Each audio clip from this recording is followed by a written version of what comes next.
Tak kamarádi, přátelé, jsem ve fitku, jdu z práce, byl jsem ráno něco dělat, takže můžete se mrknout, video jsem dal na YouTube, tam dávám nějaký takovýhle videa třeba z nějakých aut a podobně, opravuju.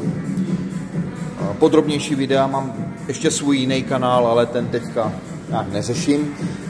Nicméně můžete se mrknout na můj YouTube, tam bude něco prostě takového třeba zajímavého pro vás. No, jdeme cvičit. Je toho dneska dost, jo, prostě musíme ještě dárky kupovat. Tak jsme si zaběhali na pásu a zaběhali, zachodili a teď jdu se rozcvičit na cvičení ramen, no. Zkusím, nevím, asi to dneska zkusím bez zvedání nějakých prostě činek kvůli těm zádům, který mi teda přestali už bolet, ale musím se nějak rozhejbat, no. Možná si dám bench press a budu cvičit ty záda asi strojema, teda záda, sorry, prsa, budu cvičit strojema, právě kvůli těm zádům, aby mě nebolely. Tak uvidíme, no. Tak cvičím prsa, cvičím je na takové lavici, nezvedám činky ze země, takže vám ukážu. Na tady ty lavici, to je vcelku v pohodě. Dají se tam dostavit výšky, no je to super. Jinak možná jste si všimli, některé videa docela jako rychle zmizej po tom, co jsou nahraný. Mám k tomu nějaký důvody, takže ty videa jsou potom k vidění na mým profilu, na vlastně YouTube. Mezi těma videama, co tam, tak tam vidíte vlastně i ten název toho YouTube, takže tam se můžete podívat, když jste ho třeba nestihli a tak. No a některý nechávám tady prostě víceméně jako cvičení, nějaký takovýhle motivační věci, anebo upozornit na něco a tak. A takový ty politické věci si říkat spíš na tom YouTube. Měl jsem problém s tím předchozím účtem, už jsem byl zase v hledáčku, takže některé videa podle mého názoru dost bezdůvodně se, řekněme, cenzurovaly, nebo dělalo se všechno pro to, aby se neobjevovaly prostě jenom v komunitě těch lidí. No, vím, že to bude za chvíli stejný, nicméně prostě trošku jsem to urychlil, takovou moji myšlenku jednu, takže je to jak to je, takže na tom YouTube to najdete, když tak. No, začínám tam teda vkládat nový videa. Že některé příspěvky odsud mizej, z Instagramu a z Facebooku a tak, ale prostě má to své důvody. Jo, vždycky někde budou. No, jinak prsa docela dobrý. Jsem takovej nahecovaný, že bych chtěl jako víc dneska cvičit, ale uvidíme, jak to bude. Je tady pár lidí ve fitku, takže je to super. Je tady asi 10 lidí. No, ale bylo tady i 70 a jako dalo se normálně cvičit, jo, protože je tady dost strojů, jo, což je úplně superový. A hodně prostoru, ani ten vzduch není tak vydechaný. Tak je to bomba. Takže tak, jdem cvičit. Jinak o víkendu jsem byl v zoologické zahradě. Na YouTube je taky video o tom. Jako výborný, fakt výborný. Hele, málo lidí tam bylo. Pár desítek lidí, celý zoologický, i s dětma teda. Poprchávalo, ale všechny zvířátka hezky vidět.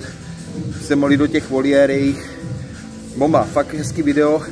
A jestli se na ní podíváte, podívejte se až do konce.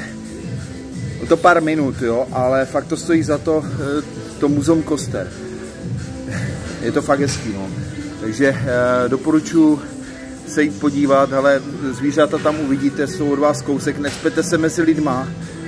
Jo, ty pavilony jsou vyžejvaný, takže prostě vždycky přejdete někde venku. Některé zvířata jsou i venku a jak tam prostě nejsou ty lidi, je to bomba.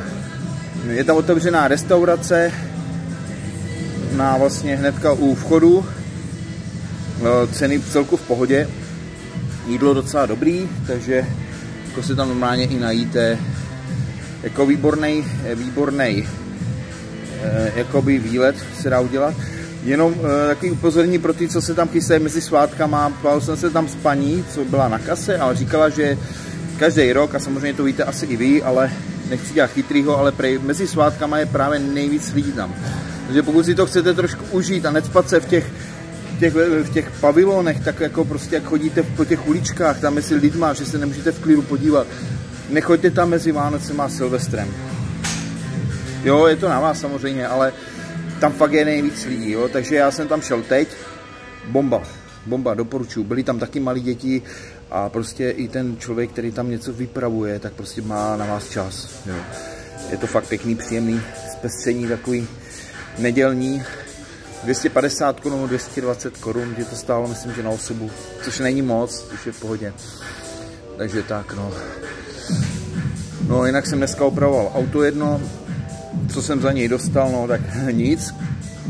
Dělal jsem to pro kamaráda, dělal jsem tam, řekněme, opravu auta, původně myslel jsem si, že po kroupách, ale napadaly na to nějaký kaštany při vichřici, pomlácená kapota, střecha, bok auta.